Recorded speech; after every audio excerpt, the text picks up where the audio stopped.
đăng ký kênh để nhanh chóng nhận được thông báo về video mới nhất và nhanh nhất.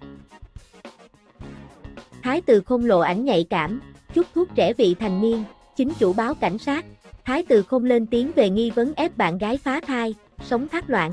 Liệu Thái Từ Khôn có bị phong sát như những nghệ sĩ trước? Vào ngày 26 tháng 6, blogger xứ Trung khiến mạng xã hội nổ tung khi tiết lộ Thái Từ Khôn từng có tình một đêm với một cô gái tên C.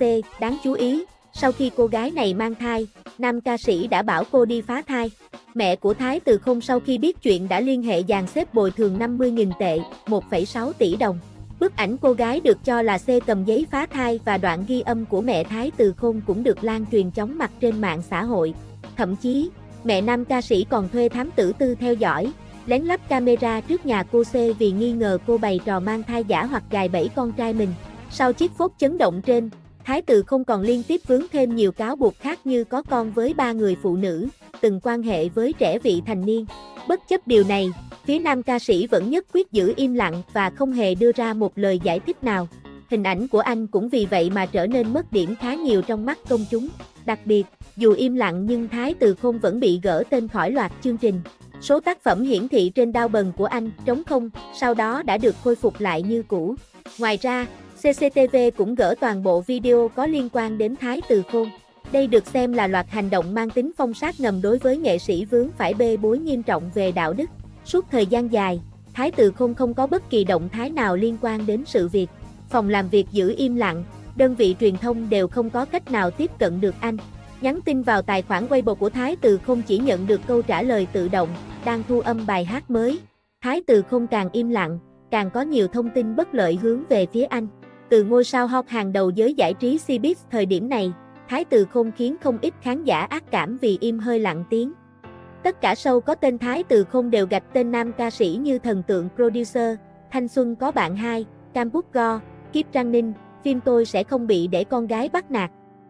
Tối ngày 1 tháng 7, CCTV Video, CCTV tin tức thực hiện ẩn, xóa các bài viết, video có liên quan đến nam ca sĩ 25 tuổi.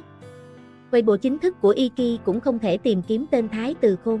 Điều đáng nói, sáng ngày 2 tháng 7, số lượng tác phẩm có sự góp mặt của Thái Từ Khôn trên trang đao bần đã được khôi phục nhưng hot search vừa lên no, 1-2 bảng thì liền bay màu trong chốc lát. Nam ca sĩ còn bị liệt vào danh sách đen, trở thành nghệ sĩ thiếu đứng đắn, có vết nhơ đời tư và không được lên sóng truyền hình. Bên cạnh đó, các trang tích xanh đưa tin của Hiệp hội Quảng cáo Bắc Kinh nhắc nhở kiểm soát rủi ro với nghệ sĩ Thái Từ Khôn.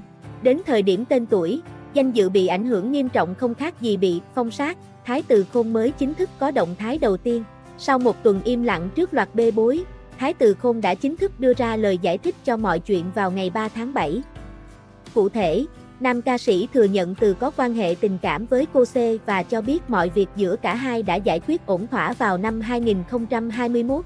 Thái Từ Khôn cũng cho biết việc qua lại là tự nguyện, không có sự việc quan hệ với trẻ vị thành niên hay ép phá thai như lời đồn. Điều cần làm rõ với mọi người và báo chí, quan hệ giữa tôi và C là tự nguyện, không có chuyện cô gái chưa thành niên, cũng không có cái gọi là ép phá thai hay dính líu đến hoạt động vi phạm pháp luật. Thái Từ Khôn phủ nhận những tin thất thiệt nhắm vào mình. Nam ca sĩ cầu xin các phương tiện truyền thông không lan truyền tin sai trái. Bên cạnh đó, trong thông báo chính thức trên trang cá nhân, Thái Từ Khôn cũng gửi lời xin lỗi tới người hâm mộ và bạn bè. Chuyện này đã cho tôi một bài học vô cùng đau đớn. Tôi luôn hối hận và tự trách bản thân trong suốt 2 năm qua. Một lần nữa, tôi xin lỗi những người hâm mộ đã luôn ủng hộ và tin tưởng tôi, cũng như những người bạn truyền thông đã theo dõi sự phát triển và trưởng thành của tôi. Trong tương lai, tôi sẽ nghiêm khắc kiểm điểm từ việc làm tới lời nói của bản thân, chấp nhận sự giám sát của công chúng và xã hội. Đáng chú ý, ngay sau lời giải thích của Thái Từ Khôn, blogger xứ Trung tiếp tục tung hình ảnh và đoạn ghi âm chứng minh Thái Từ Khôn có quan hệ tình cảm, thậm chí chuốc thuốc mê một cô gái vị thành niên tên V. sinh năm 2005. Cụ thể, trong ngày 3 tháng 7, hình ảnh được cho là Thái Từ Khôn thân mật với cô gái vị thành niên tên V. sinh năm 2005 bị lan truyền. Cô gái này tiết lộ sao nam có nhiều bạn tình, lần nào gặp gỡ cô đều bị thu điện thoại, thậm chí bị Thái Từ Khôn chuốc thuốc, mất tỉnh táo. V. nói cả hai quan hệ khi cô mới 17 tuổi. Paparazzi cho biết V. rất xinh đẹp, nhờ gia thế cũng nên tham gia được sự kiện của Prada sau gió kết bạn WeChat và liên lạc với Thái Từ Khôn.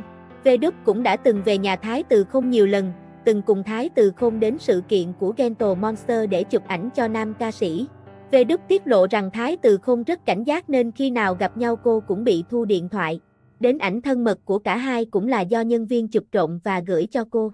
Tuy nhiên lần này, phía nam ca sĩ lên tiếng phủ nhận bằng tốc độ ánh sáng. Thái Từ Khôn đã đăng Weibo phủ nhận người trong ảnh là anh, hoàn toàn bịa đặt, đã báo cảnh sát.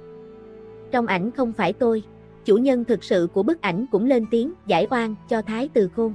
Tuy nhiên, điều này là không đủ để Thái Từ Khôn lấy lại niềm tin đã đánh mất nơi công chúng. Hiện tại, cư dân mạng chia thành hai phe tranh cãi dữ dội. Một bên là fan hâm mộ tiếp tục ủng hộ Thái Từ Khôn và cho rằng anh bị oan. Một bên là cộng đồng mạng lập nên thuyết âm mưu, nghi ngờ Thái Từ Khôn dàn dựng vụ việc ảnh giả để đánh lạc hướng dư luận bởi anh xử lý mọi việc quá nhanh chóng, giống như đã có sự chuẩn bị từ trước. Những tin tố cáo Thái Từ Khôn vẫn chưa có bằng chứng xác đáng, nhiều thông tin nhiễu loạn khiến cư dân mạng không biết đặt niềm tin vào đâu. Thời gian qua, showbiz Trung chứng kiến những cuộc sụp đổ hình tượng của các ngôi sao như Ngô Diệt Phàm, Lý Dịch Phong, Trần Phi Vũ, nên chuyện công chúng quay lưng với ồn ào của Thái Từ Khôn là điều dễ hiểu. Suốt thời gian nam thần tượng có thể phản bác, giải quyết scandal êm ả nhưng anh lựa chọn im lặng. Dù các nhà đài, nhãn hàng tiếp tục để ca sĩ xuất hiện, cái tên Thái Từ Khôn phần nào mất giá trị. Cần thời gian để nam thần tượng chứng minh bản thân nếu anh không làm điều gì khuất tất. Khán giả hiện quan tâm Thái Từ Khôn có thể lật ngược thế cờ hay anh tiếp tục bị bóc trần, thêm nhiều thông tin gây sốc. Dù chưa biết vụ việc của Thái Từ Khôn sẽ tiếp diễn đến đâu nhưng không thể phủ nhận với loạt scandal gây sốc lần này, hình tượng đẹp đẽ mà Thái Từ Khôn gây dựng bấy lâu đã bị sụp đổ ít nhiều. Đồng thời, sự nghiệp của nam ca sĩ chắc chắn sẽ không thể thuận buồm xuôi gió trong tương lai.